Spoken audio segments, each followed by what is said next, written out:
in the classroom that social media and other newer forms of content are changing people's expectation of how engaging something should be. Because the on-ramp to social media is a very fast one. I've never observed anything that brings people to focus so quickly, unless it's seeing something really disturbing, which nobody wants to see. But if you suddenly see two cars crash, you're completely focused on that. You're not going to go back to what you were doing. Things are so polarizing these days. Like, this is the way that to get our attention through drama and chaos. And you got to ask yourself, what are you really feeding inside of your body and your mind when you only react to those things? There's a level of cognizance that you need to have when developing yourself. And we're going to get to that today. Today, we're looking at how to speak clearly with confidence with Matt Abrams on the Andrew Huberman Podcast. And this is a special one for sure. Make sure you tune in. We're going to hit a small fragment of it, and we're going to hear what they have to say. And here it go. Right. But setting aside bad events, traumatic events, social media has an incredibly smooth and fast on-ramp to a focal point, which has got you in the box. Yeah. A book doesn't typically do that for people. Right. So what's happening now in terms of what you observe with people's audience's expectation of how engaging something needs to be? So I see this play out in a couple ways. One, I wonder what he's going to say. The reason I'm stopping it now, because I like to give you my fresh thoughts about what he said about people reading books and people actually looking at scrolling and going through an algorithm. Yeah, I come from a generation where we had to read books for the summer. We didn't have Clip Notes. We didn't have ChatGPT. We didn't have any of these things. You actually had to read the book and get the information. And sometimes most people use reading books to fall asleep as a tactic to fall asleep. So sometimes books can be boring. Sometimes books can be amazing. But one thing's for sure, you can learn different ways from hearing, reading, or talking to someone. So there's different levels of communication. And let's see if Mr. Matt Abrams gets into that right now. and when you think about a multi-generational workforce or a place where multi-generations are together, people of our vintage, although I'm older than you are, expect relationships and communication to unfold in a certain way. And I think younger generations expect things to be quicker and more transactional. And when we come together, that can breed misunderstanding and sometimes conflict.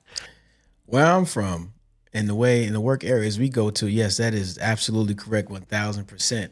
But there's also other things where they just use the same word and they just reinvent it, like swag and vibe and aura. All different generations have these different words that mean the same thing. Everybody wants their own space. Everybody wants their own space in communication, and every generation wants their own set of rules and information to stand on. And we have to cross intersection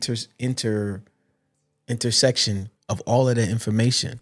But do you really want to be a master communicator? You should want to be. We are each other's resources. We are each other's libraries. And these are things you're going to need in your tool belt to solve problems, to move forward, and ask yourself how.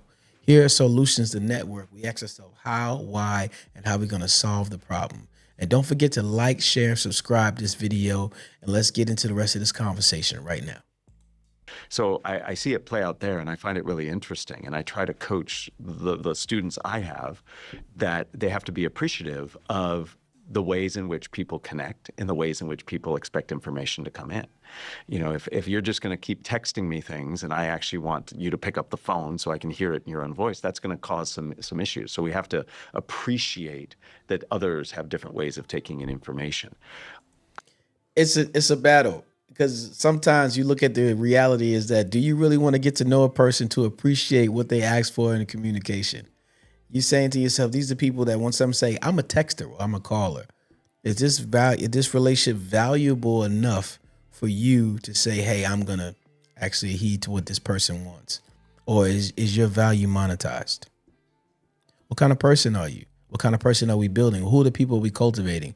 If you want to build your tribe and your village, it can't be about monetization, but we should know what monetization and money can do for us and what it can make our lives easier to attend to. But there's another purpose. There's a respect, integrity, and hustle that goes along with this, what goes along with a strong level of accountability and communication.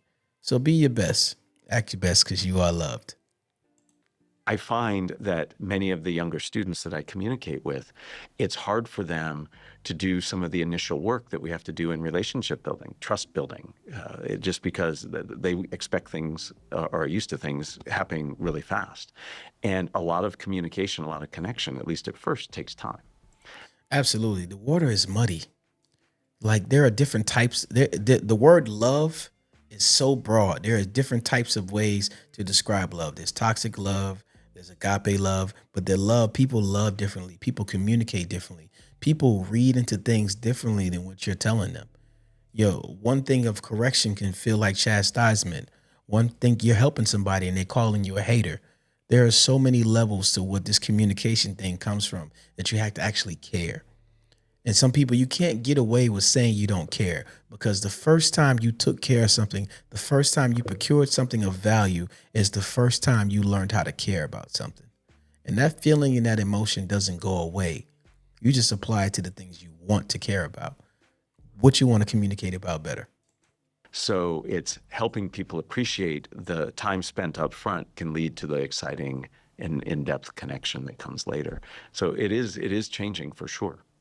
I was trying to think before our conversation, what would be the one piece of advice to give people so that they are more at ease with communicating in novel environments, on stage or off stage.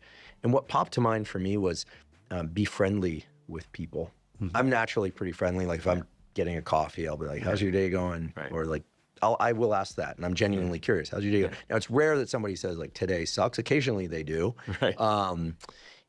Usually they say, oh, it's pretty good. Like, how are you doing? But in an Uber, for instance, I often find myself in conversation with people. Like, conversation is pretty fluid for me. Right. I realize for other people it's not. Right.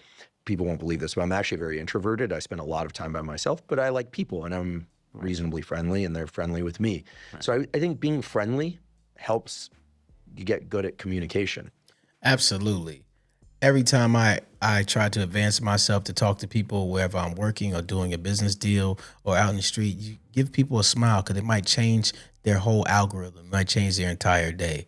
Make sure you tune into this podcast. We're going to put the clip in the bio.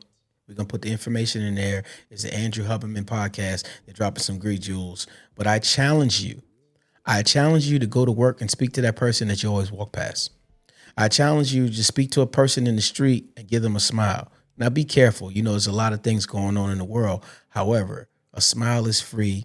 Good energy is free. If you get yourself in that mind state, not too many things can knock you off of it. Life is going to happen. There's ebbs and flows, but just discern that properly. My challenge to you is speak to someone that you're always around that you don't speak to. Hey, how you doing? Hope all is well with you. Tell them something nice. Give them a compliment. Establish that relationship, because every person you talk to is a elevator pitch for you to grow faster and faster and better, and to be more cognizant and faster with your words when that moment comes when you really need to say the things you need to say to advance yourself. This has been SOULutions Network. Don't forget to keep on clicking. Check out the next videos, but hit like, share, and subscribe. And we appreciate y'all. It's going to be peace and blessings here. And always, SOULutions Network is here for you. Peace and blessings.